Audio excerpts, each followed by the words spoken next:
I'm sure that's not limited to Australians. I mostly swim. I can barely surf. I tried, but I drank a lot of seawater. Yes, and also Australian walk upside down. Well, that's an excellent question. That would be the dream. But to be fair, to make a technology profitable and scalable is really, you have to draw expertise from loads of different teams. Engineering, earth science, geoscience, chemistry, etc. So I don't think solving one piece of the puzzle will be able to sort of, any single one piece of the puzzle will be able to make the business model profitable. So what we're trying to highlight here is that what we do can directly relate to our understanding of that. And by understanding that means that now with that understanding, we can engineer, so engineers can have more tools to play around. For example, if I add a little spectator eye, instead of just putting CO2 in water, if I have in the presence of sodium, would it make it better? Because sodium is really cheap and available, very easily accessible to us. So it's really that understanding that we're trying, sort of going after. Whether or not the business will be profitable, that's, to be fair, beyond my personal control. I wish they will, but I cannot hardly give you a definitive answer on that. So that's basically what slide 1, the red curve, is showing you. So we're looking at sort of a global temperature, average global temperature increased by about, I think it was 2.2 to 3.2 degrees Celsius. I mean, that's just numbers, but reality is that a lot of people in cities around the equator will be suffering a lot, whether it's weather or just the pure heat. You're expecting a lot more drought, a lot more wildfires. We're going to have huge loss of biodiversity. Sea level is going to rise, of course. I mean, climate system is super duper complicated. Me, as a little tiny physical chemist, I can hardly comment on that. But bad things are going to happen. So great question. There are loads we can do. Again, referring to the book, if you're interested, please pick up that book, have a read. So the reason that I'm interested in carbon dioxide is that the current level of CO2 in air is already alarming, in the sense that if we immediately drop to net zero today, by magic, just right now, a lot of the climate actions or climate changes is going to kick in. So there is a inherent delayed effect of climate response to CO2 concentration.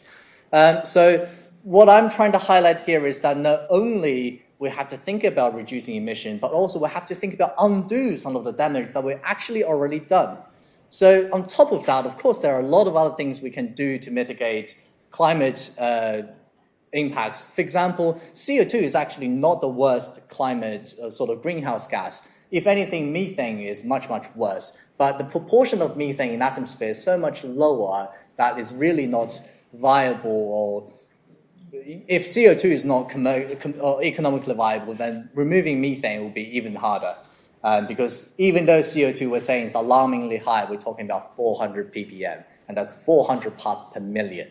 So it's still a very small, very dilute solution we're trying to deal with. And the answer is growing. So like I said, it's especially common in biological cases. You know, proteins and things, they really like this way of crystallization. So because now we are aware that it exists, that people are just constantly finding a new system that exhibit this behavior. And again, we're not trying to say that non-classical, the orientated attachment, is competing with the classical. It's likely to be both happening. But that's going to have a huge impact on our understanding of the kinetics and rate of these crystallizations.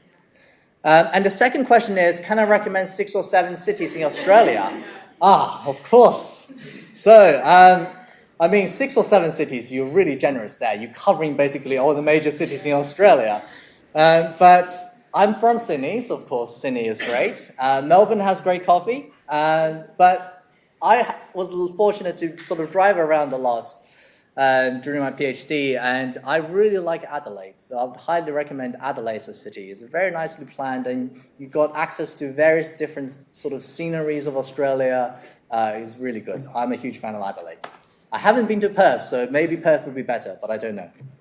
I'm not in no position to comment about economic viability, but the science part is, short answer is that's sort of no, we don't understand, and we're still researching it. And that's exactly what motivated this body of work. We have 2 atomically smooth facets that we're bringing together and measuring the force. And in a sense, you can think of them as two nanocrystals approaching each other. As soon as there's a force between the surfaces, that means they are sensing each other. So that's exactly the question we're trying to answer. And I hope through the very last few slides I showed you that by doing these type of measurements, we're really probing some fundamental properties of nucleation mechanism. So that's exactly what we're trying to answer, and it's for sure an active field of research. Great question. So whether or not it will cause a problem, we don't know. And this is still sort of, we're still building pilot plans and trying to test large scale whether that's going to affect, sort of a geological stability, whether, like oil extraction is going to weaken, it's going to fracture, all of that we don't know. So very good question. And again, coming back to our research, that's another question we're trying to answer here. We're trying to measure the force between these surfaces once they mineralized. So if the force is too strong, then you expect it to be, lot more cracks in the rock, because once you form them and they strongly repel each other, you get a lot more cracks, you get fracturing, that's going to be unstable. But if they are sort of attractive, then the pores that mineralization happen will easily clog up, because if these crystals attract each other, they will easily form a plug that will plug the hole, and which means you have to move to somewhere else to inject or drill another site or something like that. So that's also not favorable. So really, it's about understanding the force and be able to tune it. So that's that's why motivated our work.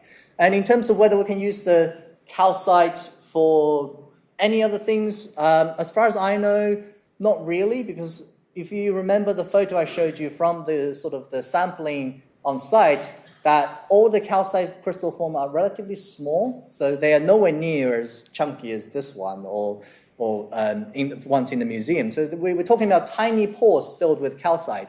So whether or not that's useful for something else, I don't know. And whether the chemistry of calcite is inherently damaging to the environment, I'm pretty confident is no, because again, it's part of the biological cycle. Shellfish make these shells and then they die, they sink to the bottom, form sediment rocks, and then, been millions of years later, us come along and mine it up and build buildings. So, yeah, the chemistry itself is not super toxic or harmful. Yeah, so the underground sequestration is a very broad terminology, because you can argue that this is underground sequestration too. We're talking about injecting sparkling water underground to form minerals, so it also happens underground. I guess in comparison, you're probing here is the difference between mineralization and pumping a liquid CO2. So this is sort of addressed by one of my earlier slides, that pumping liquid CO2 that doesn't form solid, whether it's trapping as a gas or as a liquid, the risk of there is always leaking. So that's the main disadvantage of just pumping CO2 without encouraging them to turn to solid. There are a lot of good information out there. So, for example, NASA, IPCC reports, they all publish, but they get too technical. The reason that I highlighted this particular book by Hannah Ritchie is really that it's trying to show us that, look, the situation is concerning, but we're doing great things, but we can be better. So that's sort of the message, and that's the message I really want you to sort of read by reading that book and sort of internalize.